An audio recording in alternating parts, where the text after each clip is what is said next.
Good morning, good morning. Let me proper.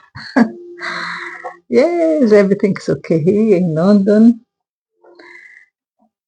Yes, yesterday and today, yesterday was a little colder, more than you should expect. After all, we were in the springtime, lots of flowers around. It's beautiful. London, actually, Europe gets beautifully flourished everywhere.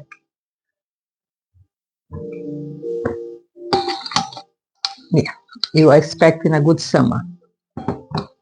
You are expecting a good summer. Let's see. I'm here today just to give a little, it's going to be a short video, just to point it, the difference between the Jerusalem, the construction of the new Jerusalem in here in Israel, and the other Jerusalem and the other temple that is coming from above. Okay, so the only thing I want to say is there is two different ones. You can't confuse the two. Okay, one, that's Ezekiel and all the prophets talk about it. All the descriptions of Habakkuk, for example, when he said that the lion is gonna lay by the sides of a sheep, etc. These descriptions of the prophets about the Jerusalem is the one in Israel, is the one that people, the Israel, is going to build. The temple that Ezekiel described it in his book is the one that is going to be built by people. Okay, it's going to be built by the Israelis and all the other people that is going to contribute to this construction. So the ones that the prophets describes, everything is Isaiah talk about it, Jeremiah talk about it, all the prophets talk about this. Okay, Micaiah and Hosea and all of them talk about this Jerusalem here in Israel. That is going to be the Jerusalem from the millennium. Okay, you are going to have 1,000 years of the reign of the Messiah in Israel, in the city of Jerusalem, where the third temple is gonna be. Okay, that's one Jerusalem, is the one here in Israel, the one that is gonna be the capital of the third millennium, the millennium that is gonna come. Okay, that's one. When the river is gonna run from the temple, etc. This one is the one that Ezekiel gave the measurements, okay, and the description on the Dead Sea being cured from his salted, and it's gonna be like the Mediterranean Sea with lots of fish, etc. This is the for the millennium, okay, that is gonna come. Now, the New Jerusalem that was given the description to John, the apostle, is the one that is already be building up there. I don't know where, no one knows. That Jesus said, I'm gonna go and I'm gonna prepare. Okay? So this New Jerusalem is another one. Is the one that is gonna come after the millennium, and then after the Armageddon, the big war that is going to happen. So this one is going to be the one that is going to clean this planet. It's going to be so big. It's going to be so, the destruction is going to be so big, this one, that the sea is no more. Can you imagine it? All the descriptions that the angel, or the, like he said to John, don't adore me, don't worship me because I am one of you guys. That guy that shows everything to John, show him how the destruction will be. It's good to study Apocalypse, the Revelation book. Also, after you study the prophets, study the Revelation book, because all the destruction that is in there is gonna, at the end of his book, this Revelation is gonna be for that time after the millennium. When I was studying it, I was amazed to think that after the millennium, with everything is gonna be great, peace, everything is gonna be fantastic. I was wondering how there's gonna be people that is gonna do a revolution and go against the Messiah. I was wondering, it's so inside our nature. The rebellion is so inside that some people is gonna feel unhappy with happiness. When we study it, when you go down and study deep this situation, you start to wondering how it's going to be nations that is going to still raise up against everything that he is going to bring to the planet. He's going to bring peace. He's going to bring evolution. He's going to bring technology. Everything is going to be so great, and even then, people is going to levant against it. And then is when the description of John said that he is going to come and then he's going to destroy. And then it's going to be the big Armageddon. So great, so deep, so destructive that the sea is not going to be no more sea. And then after all this, the new Jerusalem is going to come down from the sky. After this cleaning, that after this purification is when the new Jerusalem, and this new Jerusalem is different.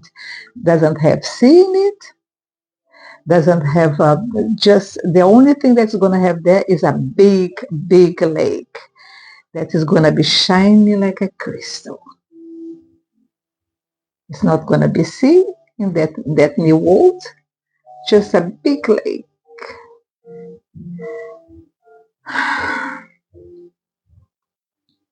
So yes, there's two different ones. So what you have to realize is this is still far in future. The game is not over. So what I advise, what I'm doing myself, is enjoying the journey. I am enjoying my journey. I am enjoying the knowledge, the map of this journey. Something that is amazing is Torah means map. It's like a map. It's like a program. It's like a, not program, it's like it's like a map that you are going to follow, okay? It's, people translate it as a book of law, but it's not law. Torah doesn't mean law. Torah means,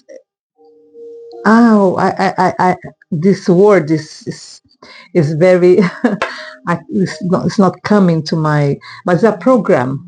It's like a program. Okay, I have a map in my hands and I'm going to follow this.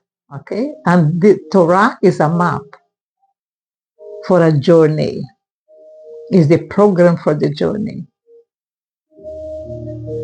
So when you are planning, when you are planning to go somewhere, you do this program, you do this, how I'm going to go from here to there. Yes, and that is what Torah means. So when you follow this, when you follow that instruction, you're going to be okay. You're going to be okay. Doesn't matter in what time you are living. Doesn't matter in what dimension you are living. If you are here or if you are in the clouds. If you follow these instructions, you'll be okay. And the instructions is related to appreciate what you receive from above, appreciate our friendship with our family, spiritual family, have this conscience, consciously, conscience. This is difficult word for me. Look, it's very hard when your first language is not English. My first language is Portuguese. So it's very hard for me to, and especially because when I came to England, I was already 40. So, to learn a new language when you are older, you are middle age, is more complicated than when you are young. And worst is I'm learning Hebrew also now. So it's another language and I speak Spanish also. So it's a lot confusion on my brain when I'm speaking. So yes, when you have this knowledge, when you have this consciously about something that is essential for living here, all this knowledge, all this instructions that you can build inside our brain to follow these instructions and get to the place you have to be. And what place you have to be? In harmony between you, the planet, and above, and our creator or creators. Yeah. You have to have this balance. You have to have this harmony between us, them, and the environment. Okay? When you have this, everything is going to be okay. Doesn't matter where you live, or when you are living, or where you are living. I follow people that lives in Venezuela, for example. Venezuela is completely, it's very complicated to live in Venezuela right now. But there is people that is living there and living very nicely. Why? Because they choose to go farther from the heat of the moment, go to the lake, live inside the country on the mountains, and they live nicely. Good life, perfect life, peaceful. Even is living in a country that is like a saucepan, boiled saucepan. So yes, we can live good and peaceful anywhere. And there is a story, very old story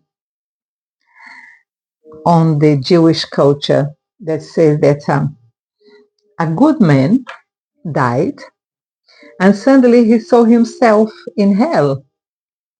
And when he got there and he saw all these horrible things, everything decaying and destruction everywhere and very strange beings and he looked around and said, what the heck, I'm here? What have I done to deserve to be in this place?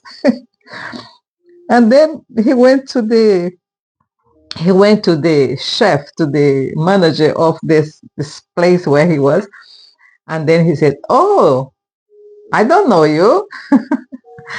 Yeah, but look, there is a place for you, and this spirit is gonna take you there." And so the spirits took him, trying to beat him, trying to do everything horrible to this poor soul. And then they took him to a look like a street, but it was like, all destruction around. And they took him to a place, horrible place. Everything was broken. Everything was breaking down. It was like a horrible place. Didn't have window up. Everything was down. This is your place. You're gonna live in there. And then he look at the situation, say, "What the heck? What I'm doing here? Okay, this is my place. Let's build it." And he started to build the place. He started to repair the place, and suddenly the place was looking nice because he didn't give up. He was rebuilding it, and then he found something there, and he found another thing there, and then he did a house for himself, and he managed to do a little table and a little cooker, and then he started to rebuild. Long time he spent doing it.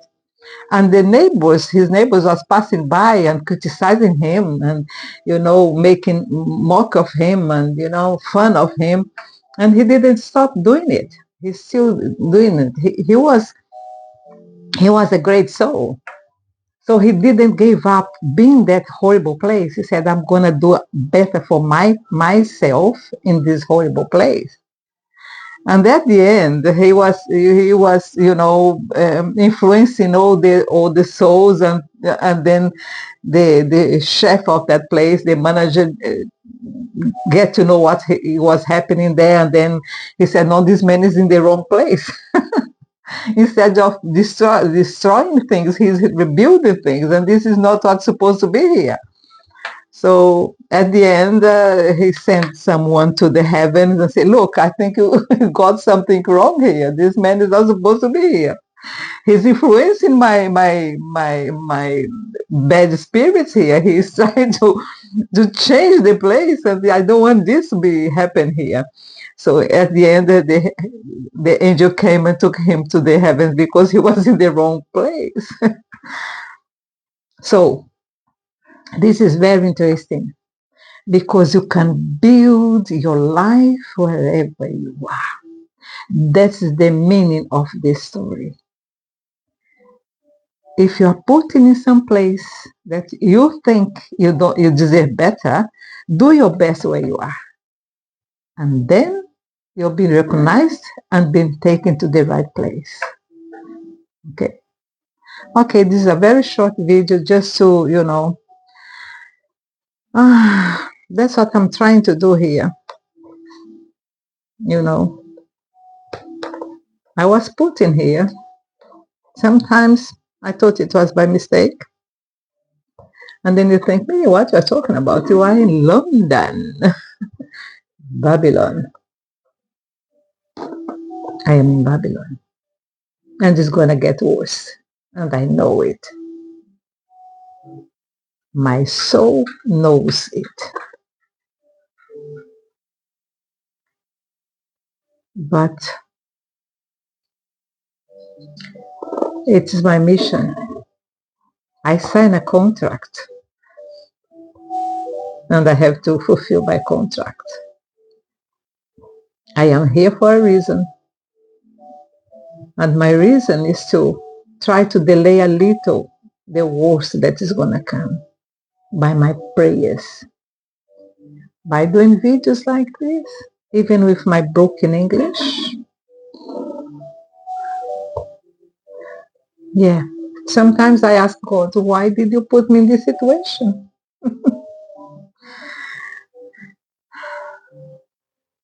Yeah, He knows why. And like Joseph of Egypt, I'm trying to do my job here. And what I do is praying everywhere I go. I walk in the streets praying. I walk around. When I see a airplane up there, I pray. When I look at people in the streets, I pray. Something that is bothering me a lot is when I see these ladies cover their faces in the street. And when this starts to bother me, I pray. God, put some love in my heart so I can pray for these people, pray for these ladies. And that is my job here. So let's be in the place the Almighty put us, and let's enjoy it. So let's do our job. God bless you. Keep you safe, and you also. Bye bye.